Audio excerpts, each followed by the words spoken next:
नमस्कार, अपना उत्तराखंड देख रहे हैं आप। आपके साथ मैं हूं लावनी विनीत। आइए बुलेटिन की शुरुआत एक बड़ी खबर के साथ करते हैं। ब्रेकिंग न्यूज आ रही है।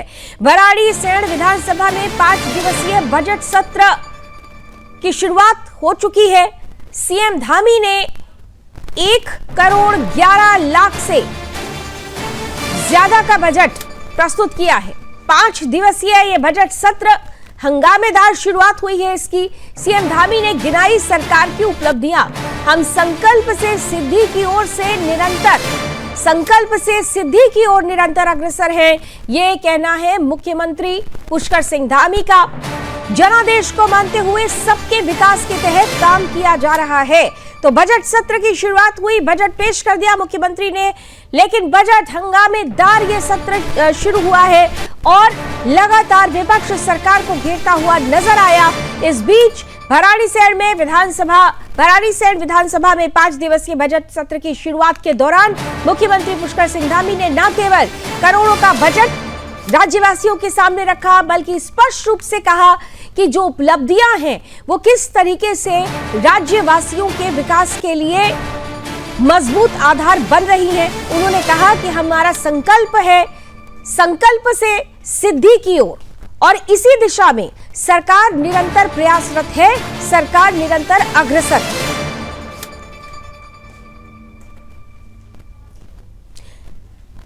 और इस दौरान उन्होंने क्या कुछ कहा, जब उनकी मौजूदगी सदन में थी, बजट पेश करने के दौरान उनकी तरफ से क्या कुछ कहा गया, ये हम आपके सामने रखे। और इस समय क्योंकि बजट सेशन चल रहा है, मुख्यमंत्री पुष्कर सिंह धामी की मौजूदगी है, क्या कुछ वो कह रहे हैं, आइए सीधे लिए चलते हैं आपको उत्तराखंड विधानसभा। उत्तराखंड की जीवन रेखा है। इस बजट में हमने पेयजल, सिंचाई, स्रोत संरक्षण, भूल जल पुनर्भरण, वाटर सेट के विकास के संकल्प के साथ योजनाओं के लिए पर्याप्त प्रावधान किया है। ग्रामीण विकास के अंतर्गत समग्र रूप से पूंजीगत मद में रुपये 1,642 करोड़ 20 लाख का बजट प्रावधान किया जा रहा है। अध्यक्ष जी, शहरी विकास किसी भी राज्य की प्रगति का महत्वपूर्ण आधार है, इसलिए सुव्यवस्थित योजना प्रबंधन की आवश्यकता को ध्यान में रखते हुए जनता को बेहतर बुनियादी सुविधाएं, पेयजल, स्वच्छता, स्मार्ट मोबिलिटी और आवास जैसी सेवाएं उपलब्ध कराना हमारी प्राथमिकता है। शहरों में ट्रैफिक जाम की समस्या के समाधान के लिए हमने सुनियोजित तरीके से संपूर्ण राज्य में विभिन्न स्थानों पर 196 पार्किंग स्थलों का चयन किया है, जिसमें सरफेस पार्किंग की 66, मल्टी लेवल कार पार्किंग की 112, ऑटोमेटेड कार पार्किंग की 9 तथा टनल पार्किंग हेतु 9 स्थान चिन्हित किए गए हैं। 196 स्थानों में से 150 परियोजनाओं को डीपीआर उनकी तैयार कर ली गई है, जिसमें लगभग 618 करोड़ की 114 परियोजनाओं का कार्य प्रारंभ किया जा चुका है। विकास प्राधिकरण द्वारा स्वयं के वित्तीय संसाधनों से लगभग 296 करोड़ की 11 परियोजनाओं का कार्य किया जा रहा है। इस बजट में आवास विभाग के अंतर्गत अवस्थापना सुविधाओं के लिए विकास हेतु रुपये 130 करोड़ का बजट प्रावधान किया जा रहा है। राज्य में अमृत मिशन के तहत बुनियादी शहरी सेवाएं जैसे सड़कें, जल आपूर्ति और सार्वजनिक सुविधाओं का विस्तार किया जा रहा है। हमारे द्वारा शहरों में एफोर्डेबल हाउसिंग, स्वच्छ जल, सार्वजनिक परिवहन, वेस्ट मैनेजमेंट, हरित क्षेत्र और डिजिटल सेवाओं का विस्तार किया जा रहा है। राज्य पोषित योजना के अंतर्गत चारधाम मार्ग में बाड़ाहाट उत्तरकाशी, आदि कैलाश मार्ग में पिथौरागढ़ तथा ग्रीष्मकालीन राजधानी गैरसैंण 3 नगर निकायों को स्मार्ट सिटी के रूप में विकसित किया जा रहा है। स्वच्छ भारत मिशन फेज 2 के अंतर्गत पौड़ी, सतपुली, चिन्यालीसौड़, बड़कोट, पुरोला, घनश्याली, चमियाला, धारचूला, जसपुर, पिथौरागढ़ की डीपीआर तैयार की गई है। प्रधानमंत्री आवास योजना 2.0 शहरी के अंतर्गत 2355 बीएलसी आवासों का निर्माण कराया जा रहा है। आगामी वर्ष हेतु 4000 आवास प्रस्तावित हैं। नगरीय क्षेत्रों में समुचित पेयजल और स्वच्छता व्यवस्थाओं के विकास हेतु राज्य के देहरादून, विकासनगर, हल्द्वानी, कोटद्वार, चंपावत, टनकपुर, किच्छा नगरों में एडीबी पोषित 3 भिन्न परियोजनाओं के माध्यम से पेयजल आपूर्ति और वितरण प्रणाली, सीवरेज विकास, ड्रेनेज तथा सड़क निर्माण इत्यादि कार्य प्रगति पर हैं। इन 3 योजनाओं के लिए पूंजीगत मद में रुपये 652 करोड़ का बजट प्रावधान किया जा रहा है। नगरीय अवस्थापना के सुदृढ़ीकरण हेतु रुपये 60 करोड़ का प्रावधान किया जा रहा है। आवास विभाग के अंतर्गत समग्र रूप से पूंजीगत मद में रुपये 291 करोड़ का बजट प्रावधान किया जा रहा है। सरयू एवं अन्य रिवर्ट फ्रंट परियोजनाओं के विकास हेतु रुपये 10 करोड़ का बजट प्रावधान किया जा रहा है। शहरी विकास विभाग के अंतर्गत समग्र रूप से पूंजीगत मद में रुपये 1401 करोड़ 85 लाख का बजट प्रावधान किया जा रहा है। अध्यक्ष जी, 16वें केंद्रीय वित्त आयोग एवं राज्य वित्त आयोग की संस्तुतियों के क्रम में हम इस बजट में शहरी निकाय हेतु समग्र रूप से रुपये 1014 करोड़ एवं पंचायती राज संस्थाओं हेतु रुपये 1491 करोड़ का बजट प्रावधान कर रहे हैं। अध्यक्ष जी, जनहित, जन सहभागिता और सुशासन हमारी कार्यनीति है। हम मानते हैं कि नीतियां कागज पर नहीं, लोगों के जीवन में दिखने वाले बदलाव से परखी जाती हैं। हमारे लिए सिर्फ योजना बनाना पर्याप्त नहीं है, समस्या का वास्तविक समाधान और नागरिक की संतुष्टि सबसे अधिक महत्वपूर्ण है। इस क्रम में मैं अब संतुलन के छठे अल्फाबेट एल अर्थात लोक सहभागिता के लिए किए जा रहे प्रयासों की ओर आपका ध्यान आकृष्ट करना चाहता हूँ। सुशासन हमारे लिए सर्वोपरि है। यह बजट सुशासन के मार्ग को आगे बढ़ाता है, जिसमें शासन की नीति और योजना, व्यय, निर्णय का केंद्र बिंदु सामान्य नागरिक, विशेषकर अंतिम पंक्ति में खड़ा व्यक्ति है। हमारा उद्देश्य है कि कोई भी नागरिक अपने अधिकारों से वंचित न रहे। किसी भी योजना का लाभ लेने के लिए उसे दर दर नहीं भटकना पड़े। पहली बार जन जन की सरकार, जन जन के द्वार कार्यक्रम के अंतर्गत सभी जनपदों में न्याय पंचायत स्तर पर कार्यक्रमों का आयोजन किया गया है। इस कार्यक्रम के अंतर्गत 660 से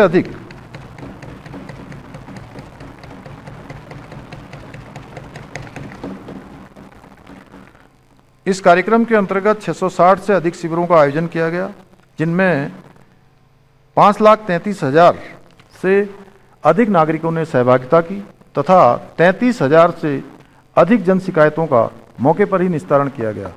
अभियान के माध्यम से दूरस्थ क्षेत्रों सहित प्रदेश भर के नागरिकों को घर के पास ही सरकारी योजनाओं और सेवाओं का लाभ प्राप्त हुआ।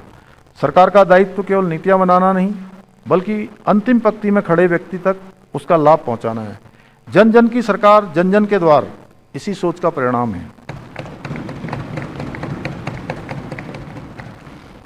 अध्यक्ष जी, बजट एक माध्यम है जनता की आकांक्षाओं को साकार करने का, इसलिए हमने बजट में जन सहभागिता को और सुदृढ़ किया है।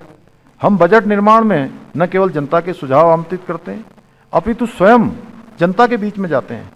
इसी क्रम में हमने कुमाऊं मंडल में, बनबसा तथा गढ़वाल मंडल में, पौड़ी में बजट पूर्व संवाद कार्यक्रम आयोजित किए गए।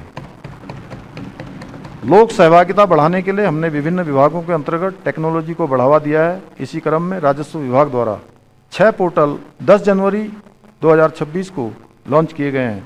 खतौनी ऑनलाइन प्राप्त करने हेतु ई भूलेख, सजरा मानचित्र ऑनलाइन देखने हेतु ई भू नक्शा, कृषि एवं कृषि से संबंधित गतिविधि के लिए ऋण प्राप्त करने हेतु ई एग्री लोन, प्रदेश में निवेश आदि के दृष्टिगत भूमि क्रय की अनुमति प्राप्त करने हेतु ई भू अनुमति, खतौनी में खातेदार एवं सह खातेदारों के अंश का निर्धारण करने हेतु ई भूलेख अंश, राजस्व वसूली हेतु ERCS, राजस्व न्यायालयों को पूर्णतः ऑनलाइन एवं पेपरलेस बनाए जाने हेतु ERCMS की कार्रवाई गतिमान है।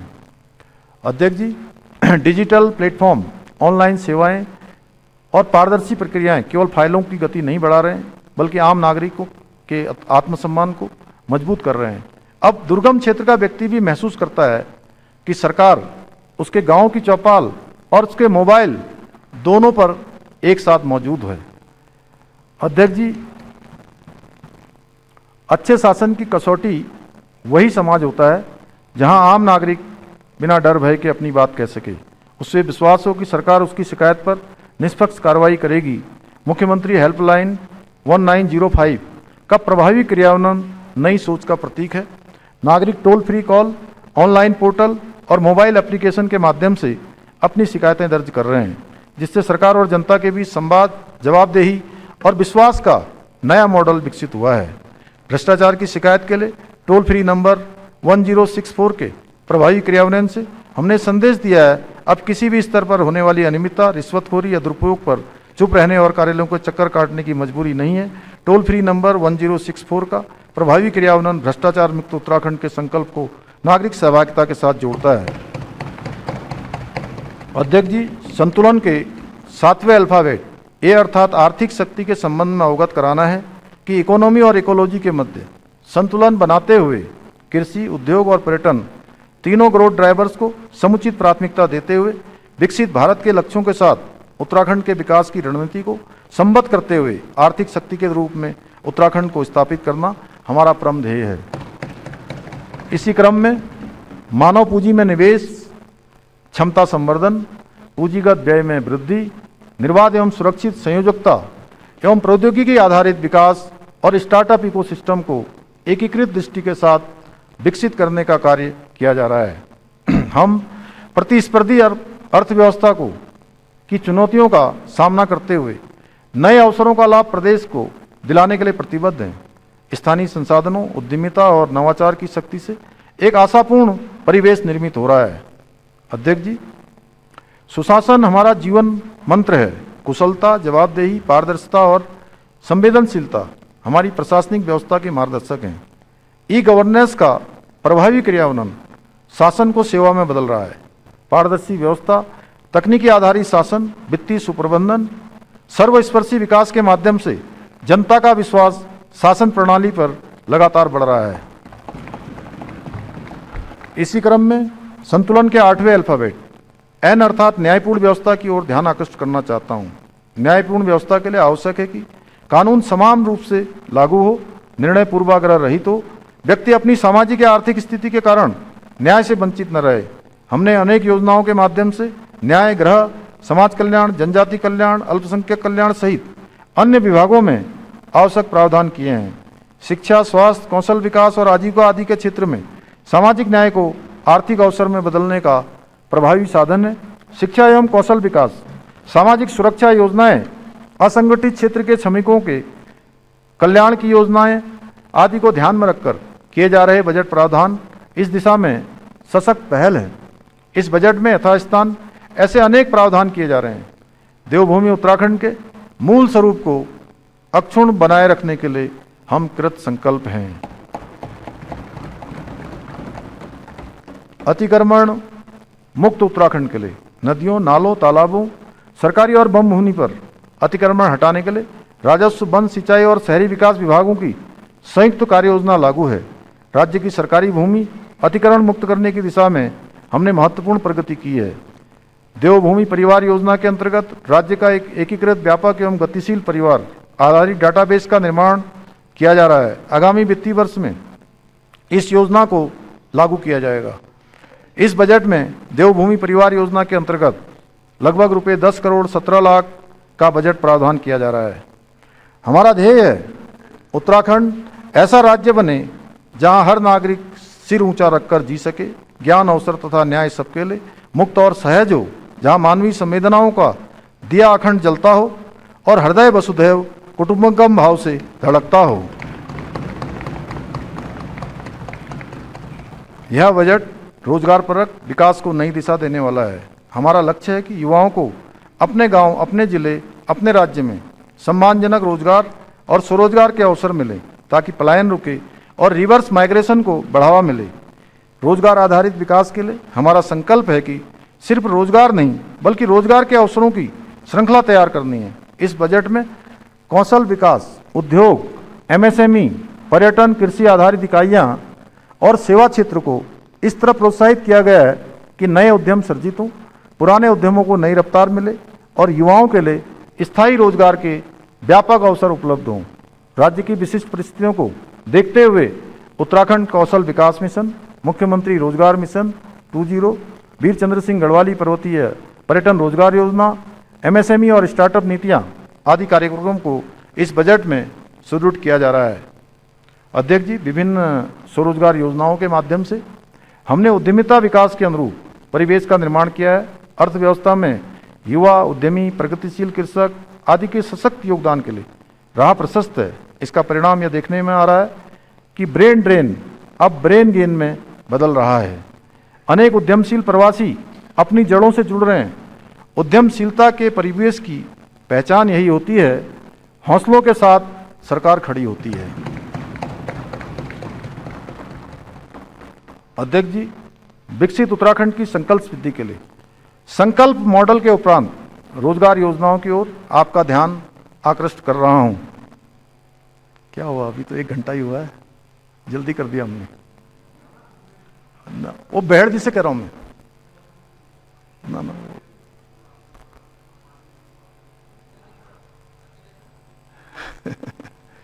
चलिए, आप इधर की चिंता मत करिए, उधर की करिए अभी।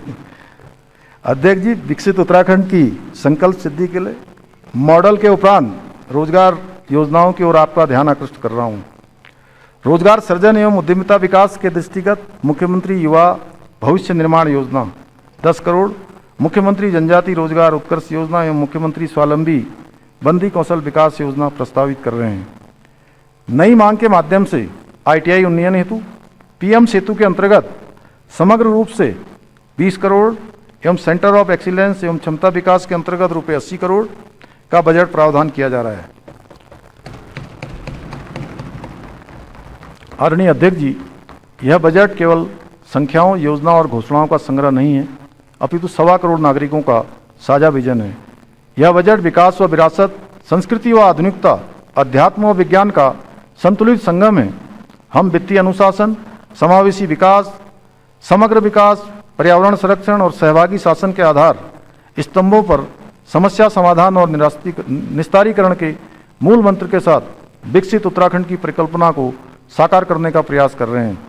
मैं इस सम्मानित सदन के माध्यम से देवभूमि की जनता को आश्वस्त करना चाहता हूं कि हम सभी क्षेत्रों को समान अवसरों के साथ आगे बढ़ाने तथा आर्थिक समृद्धि के केंद्र के साथ साथ पर्यावरणीय संतुलन को भी ध्यान में रखते हुए विकास की यात्रा पर निरंतर आगे बढ़ेंगे। हम उत्तराखंड की ऊर्जावान युवा शक्ति, प्राकृतिक संपदा और आध्यात्मिक विरासत को समन्वित कर नए रोजगार, नए अवसर, नई उम्मीदों का सृजन करेंगे। यह बजट संकल्प से शिखर तक की सुचारू यात्रा के साथ विकसित भारत की अग्रिम पंक्ति में गर्व से खड़ा होने का एक संकल्प है। आदरणीय अध्यक्ष जी, विश्वविख्यात लेखक विक्टर ह्यूगो के शब्दों को मैं उद्धृत कर रहा हूं, जिस विचार का समय आ गया हो उसे कोई रोक नहीं सकता। तीसरे दशक को उत्तराखंड का दशक बनाने का विचार परम आदरणीय प्रधानमंत्री श्री नरेंद्र मोदी जी के मानस में श्री केदारनाथ जी के पवित्र प्रांगण में आया, तब से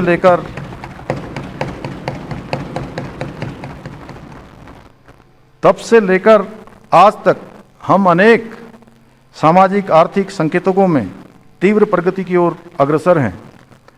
तीसरे दशक को उत्तराखंड का दशक बनाने के पुण्य विचार को चरितार्थ करने के लिए, सशक्त उत्तराखंड के निर्माण के लिए, विकसित उत्तराखंड बनाने के विकल्प रही संकल्प के साथ मैं देवभूमि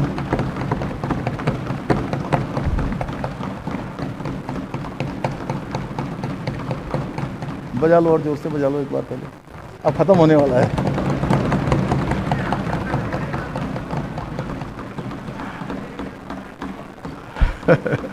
वो भी जल्दी दिख जाएगा आपको जो भी होने वाला है। चलिए, मैं देवभूमि की महान जनशक्ति की सामूहिक ऊर्जा से वित्तीय वर्ष 2026-27 की बजट अनुमान प्रस्तुत कर रहा हूं। वित्तीय वर्ष 2026-27 में कुल प्राप्तियां लगभग रुपये 1,10,143 करोड़ 13 लाख हैं, अनुमानित हैं, जिसमें से रुपये 67,525 करोड़ 77 लाख राजस्व प्राप्तियां तथा रुपये 42,617 करोड़ 35 लाख पूंजीगत प्राप्तियां हैं। वित्तीय वर्ष 2026-27 में राजस्व प्राप्तियों में कर राजस्व रुपये 43,327 करोड़ 43 लाख है, जिसमें केंद्रीय करों में राज्यांश रुपये 17,000 414 करोड़ 57 लाख सम्मिलित हैं। राज्य के स्वयं के स्रोतों से कुल अनुमानित राजस्व प्राप्ति रुपये 31,620 करोड़ 3 लाख में कर राजस्व रुपये 25,912 करोड़ 46 लाख तथा करे। मैं उत्तराखंड महालेखाकार का आभारी हूँ। मैं राजकीय मुद्रालय रुड़की तथा NIC के अधिकारियों एवं कर्मचारियों को सहयोग के लिए धन्यवाद देना चाहता हूँ।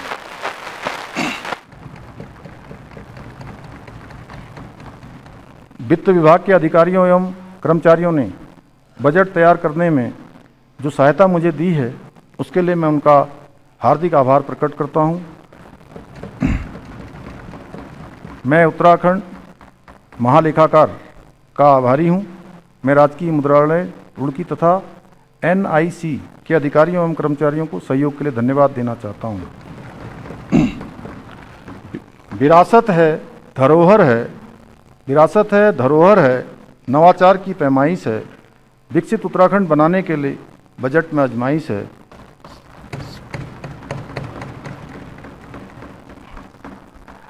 बजट में आजमाइश है, शिखर पर रहे देवभूमि, बस इतनी सी ख्वाहिश है। इन्हीं शब्दों के साथ आदरणीय अध्यक्ष जी, मैं वित्तीय वर्ष 2026-27 का आय व्यय प्रस्तुत करता हूं। धन्यवाद।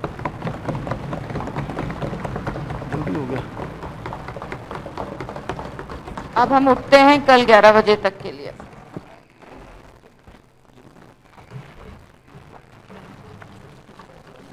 मुख्यमंत्री पुष्कर सिंह धामी ने बजट प्रस्तुत कर दिया है। राज्यवासियों के लिए क्या क्या खास तौर पर तैयारियां की गई है, इसकी जानकारी उन्होंने पूरी संपूर्ण विषय को सामने रखा। और इस दौरान सीएम धामी ने ऐतिहासिक बजट जब पेश किया, अब इसके बाद सदन की कार्रवाई कल 11 बजे तक के लिए स्थगित कर दी गई है।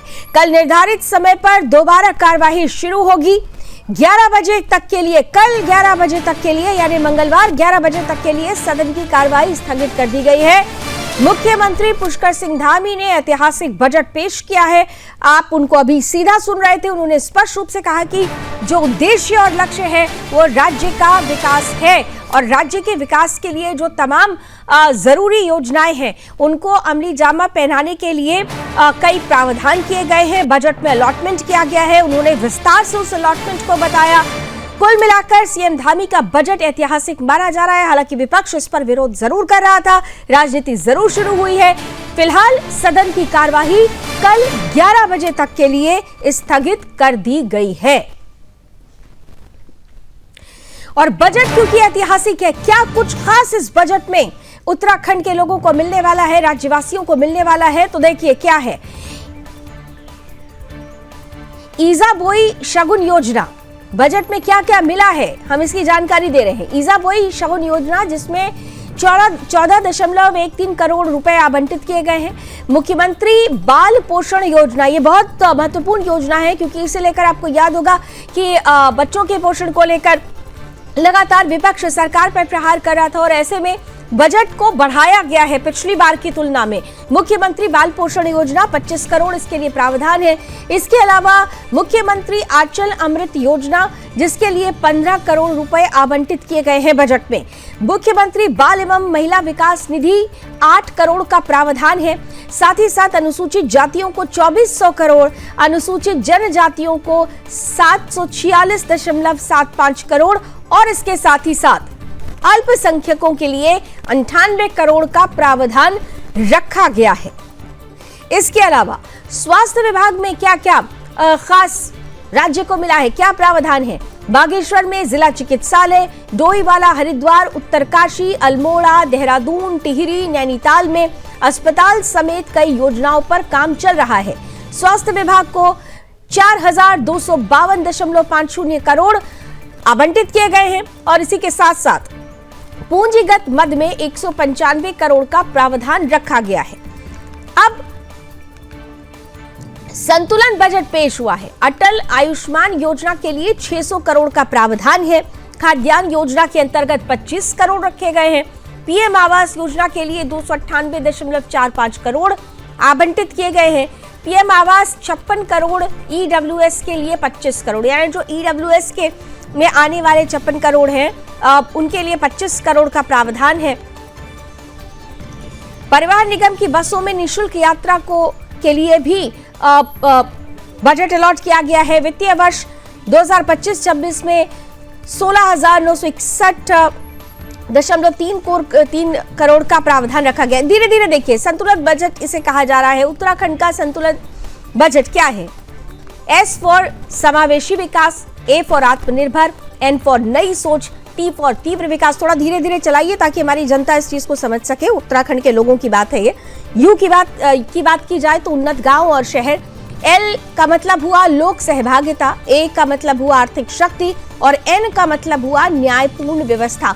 ये संतुलन बजट क्यों है ये संतुलित, इसे बताने का प्रयास किया गया है। हर एक वर्ड की मीनिंग बताई गई है कि किस तरह से संतुलित है। ए फॉर आर्थिक शक्ति है, अलग अलग शब्द क्यों इसमें लिए गए हैं। एन फॉर न्यायपूर्ण व्यवस्था की बात यहाँ पर की गई है। कुल मिलाकर अगर देखें तो ये समावेशी बजट माना जा रहा है। वहीं नंदा गौरा योजना की बात भी होती गई, इसके अंतर्गत भी 220 करोड़ का प्रावधान रखा गया है। नारी सशक्तिकरण के लिए ये पिटारा खुला है। प्रधानमंत्री मातृत्व वंदना योजना के लिए 47.78 करोड़ निर्धारित किए गए हैं।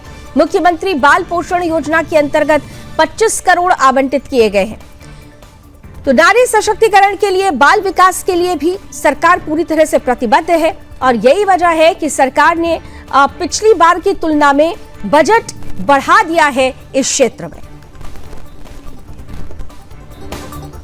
तो ऐतिहासिक बजट इसे बताया जा रहा है। विपक्ष हमलावर है, हालांकि इस बीच ये कह रहा है कि राज्यवासियों के साथ मजाक किया जा रहा है। हंगामा खूब हुआ है। 5 दिवसीय बजट में बहुत सारा हंगामा देखने को मिलेगा। सदन की कार्रवाई कल 11 बजे तक के लिए स्थगित कर दी गई है। तो चलिए इसी के साथ अपना उत्तराखंड में अभी बस इतना ही। देश और दुनिया की तमाम खबरों के लिए आप जुड़े रहिए सुदर्शन न्यूज के साथ। जय हिंद।